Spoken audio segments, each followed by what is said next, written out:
Good morning, children. Let's discuss the second class of surface chemistry.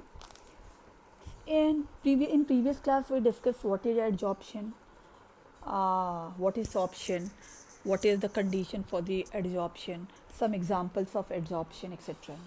Now we are going to discuss a very important point. These are the very important point about the adsorption, that is types of absorption. Types of adsorption. Actually, adsorption generally, as you know, as I have already discussed in the mechanism of adsorption, that when adsorbent particles absorb any adsorbate at its surface, a kind of bond form. So that bond may be a weak van der Waals force, that bond may be a very strong chemical bond like ionic or covalent. So depending on the types of bond formed between the adsorbent and adsorbate, we can classify the adsorption in two categories. Like it is arises due to attraction of particles of adsorbate and adsorbent. Depending on the nature of force of attraction or bond which is formed between adsorbate and adsorbent, we can classify the adsorption in two categories. One is physical adsorption, or it is also known as physioadsorption, and another one is chemical adsorption or chemioadsorption. This part is very important.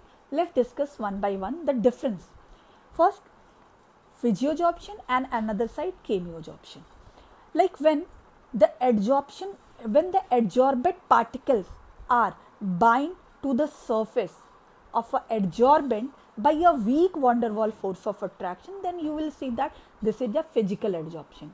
But when adsorbate particles get bonded with adsorbent by the formation of a strong chemical bond like covalent bond or ionic bond, then it is known as chemical adsorption or chemioadsorption. That means chemioadsorption में strong chemical bond formed between the adsorbent and adsorbate, and in physioadsorption a weak van der Waals force formed between adsorbate and adsorbent. Second, next you can also say that here.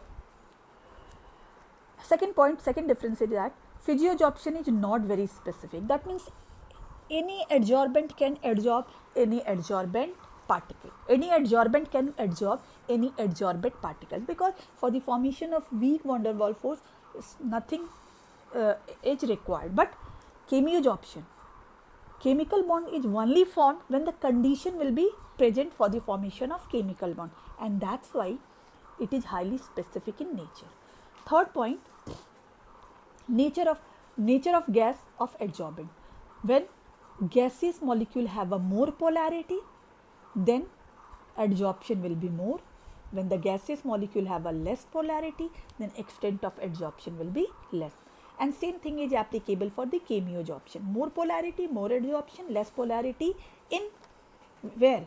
In gaseous particle. If less polarity is there, then it will be less adsorption. For example, I am telling you, like NH3, ammonia gas have a polarity, and that's why it is adsorbed in greater extent, while carbon dioxide gas is a non-polar gas, and that's why it is adsorbed in less amount. Now, nature of adsorbent. Here it is also important. Greater of the surface area, greater the extent of adsorption. That means, as we know, adsorption is a surface phenomena, तो जितनी ही ज़्यादा surface होगी उतनी ही ज़्यादा extent of adsorption होगी.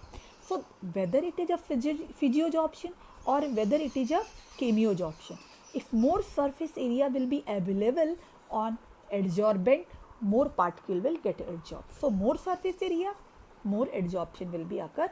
Both chemioadsorption as well as physioadsorption, both can takes place in greater extent if more greater surface area is there. Now, as you know that in physioadsorption, weak van der Waals force form, and that's why it releases less amount of energy, and due to that you can say that it has a low enthalpy of adsorption. Around its value is around 20 to 40 kilojoule per mole, while here enthalpy of adsorption for the chemioadsorption is quite high, 220 to 240 kilojoule energy per mole energy is released. Why? This is again a very important point here. Why it has a low enthalpy. Physioadsorption have a low enthalpy of adsorption, while chemioadsorption have a high enthalpy of adsorption. You can say that in physioadsorption, very weak van der Waals force adsorb, and that's why low energy is released. Why in physioadsorption, strong chemical bond form, and that's why large amount of energy is released. Now, physioadsorption, another difference is that physioadsorption is reversible in nature. That means it can easily adsorb and it can easily desorb also. And physical adsorption be easily overcome by either decreasing the pressure or increasing the temperature. Desorption takes place just by increasing the temperature or by decreasing the pressure. Here it is irreversible in nature. That means chemioadsorption once takes place, reverse process is very difficult. That means desorption is difficult.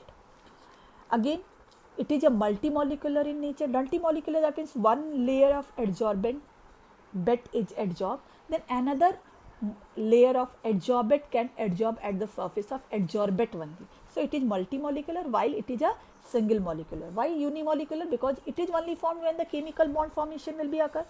Between adsorbate chemical bond cannot be formed, but between the adsorbent and adsorbate only chemical bond will be formed, and that's why it is a unimolecular. Again, it is taking place at low temperature. Physioadsorption occur at low temperature only. Why? Because here in physioadsorption, weak van der Waals force formed, and due to that it requires low activation energy. Okay. Activation energy, children, I'll discuss it in chemical kinetics in detail. It's also a very important point which we'll discuss it in detail in chemical kinetics, but here just you understand it occurs at low temperature because low activation energy is required. Why it is required low activation energy? Because it is forming weak van der Waals, while in chemioadsorption it takes place at high temperature. Why it is taking place at high temperature? Because it requires high activation energy. Why it is taking place? Why it is requiring high activation energy? Because for the formation of strong chemical bond, high activation energy is required. So these are the few differences between the chemioadsorption and physioadsorption. Now you can copy, just understand here, you can copy it from notes because I will be sending it the notes. Okay. Now adsorption iso theorem. Next topic is adsorption iso theorem. What is adsorption iso theorem? If we are plotting the graph between the magnitude or extent of adsorption and the pressure applied on it at constant temperature, then it's known as adsorption iso theorem. So you can define it. What is adsorption iso theorem? If it is coming for 1 mark, so you can write it. The graph between the extent of adsorption x by m and the pressure applied on it at constant temperature is called adsorption iso theorem. What is x? X is the mass of gas which is adsorbed, mass of adsorbate, and what is m? M is the mass of adsorbent on which adsorption takes place. Now there are two adsorption theorem, but this is the important one, and this is in our syllabus, that is Freundlich adsorption iso theorem. Another adsorption, Langmuir adsorption iso theorem, is not in our syllabus. So let's discuss what is this. The iso theorem is applicable for physical adsorption. Like suppose here, if you are plotting a graph between x by m, what is x by m? This is the extent of adsorption and it's versus pressure. So if we'll plot the graph at different temperature, we'll get it this kind of graph. That means once it will be increasing with increasing extent of adsorption. Once initially it will increase with increasing the pressure, but after some time then it's become constant. Okay, fine. So what is happening here? There are three conditions here. Extent of adsorption. Extent of adsorption here, up from here to here. Here, this is at low temperature. Okay. Here at first condition is x by m. X by m is directly proportional to p to the power 1 at low. That means here a formula is there, x by m is directly proportional to p to the power 1 by n. This is the formula. Here x by m is directly proportional to p to the power 1 because at low temperature n value is 1. When the temperature will be low, extent of adsorption will be directly proportional to pressure. That means on increasing pressure, extent of adsorption will increase. Now at high temperature, this is the condition, at high temperature x by m is directly proportional to p to the power 0. That means here 1 by n value. 1 by n value here it is 0 and here it is 1. So at high temperature 1 by n value is 0. But at moderate temperature, at intermediate temperature, 1 by n value varies between 0 to 1 to 0.5. That means x by m, extent of adsorption is directly proportional to p to the power 1 by n, where 1 by n value vary from 0.1 to 0.5. Okay, and is a constant which depends on the nature of adsorbent and adsorbent. So we can get up this formula, x by m is equal to k p to the power 1 by n. When proportional sign will be replaced, in this proportional sign will replace, a constant will come. So here it is a constant k. Now if we'll take a graph of equation 1, we'll get by taking a graph of, if we'll take a log of equation 1, so by taking log of equation 1, we'll get it log x by m. This is log x by m is equal to log a into b. So it will be log a into b is equal to log a plus log b, and here it will become log a to the power b is equal to b log a. So we will get it this one, log x by m is equal to log k plus 1 by n log p. If we will plot the graph of log x by m versus log p, we will get this kind of graph. Here this value is indicating log k and slope is indicating 1 by n value. So this kind of graph will get it. Langmuir adsorption iso theorem is not in our syllabus, just I am telling you a formula. It is applicable for chemical adsorption. Freundlich adsorption iso theorem is applicable for physical adsorption. This is important only for your competitive examination, just keep it in mind, not for board. And Langmuir adsorption iso theorem is applicable for chemical adsorption. This is not in our syllabus. X by m extent of adsorption is equal to a p by 1 plus b p. What is this? A and b are constant. Now adsorption isobar. What is adsorption isobar? The graph between extent of adsorption and temperature at constant pressure is known as adsorption isobar. Previous one was adsorption iso theorem, and now because this one at constant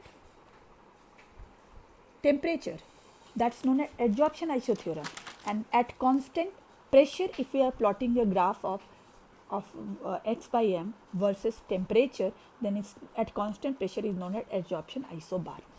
Isobar matlab at constant pressure. Now physical adsorption, and this is for chemical adsorption. So here for physioadsorption we'll get a graph like that, and for chemioadsorption we'll get a graph like that. What are these graphs indicating? Here for physioadsorption, with increasing in temperature, the extent of physioadsorption or physical adsorption decreases, and it is reversible process and exothermic in nature, because आप जानते हो कि adsorption is a exothermic process, so as well as it required low activation energy, and that's why with increasing temperature extent of adsorption keep on decreases. It is happening in physical adsorption. Now in chemical adsorption, you can see initially with increasing the temperature extent of adsorption is increasing, but after a certain maximum point, after reaching at a particular point, then it start decreasing. So with increasing in temperature, extent of chemical adsorption increases as increases in temperature, because with increasing because chemical adsorption required high activation energy. So temperature, when you are increasing the temperature, you are giving more activation energy, and because of that more number of particles will be able to get adsorbed. But after some time, when all the surface area will be covered, after that, then when all the surface area will covered, that means it will reach up to a maximum point, and after that with increasing temperature it will keep on decreases. That means it provide activation energy for the formation of chemical bond, but when all the sites get filled, further rise in temperature provide energy to cleave the bond, to break the bond, and extent of adsorption decreases. मतलब initially आप उसको temperature बढ़ा रहे हो तो उसको ज़्यादा activation energy मिल रहा है और more number of particles are getting adsorb. After reaching to a certain point, when all the surface area will be covered up, after that when you are giving energy, that with increasing temperature, if you are giving energy, that energy is utilized to break the bond between the adsorbent and adsorbent particle and desorption takes place. That's why after reaching at a particular point, then extent of chemiosorption decreases. Thank you. Next class में we'll discuss it catalyst. Thank you.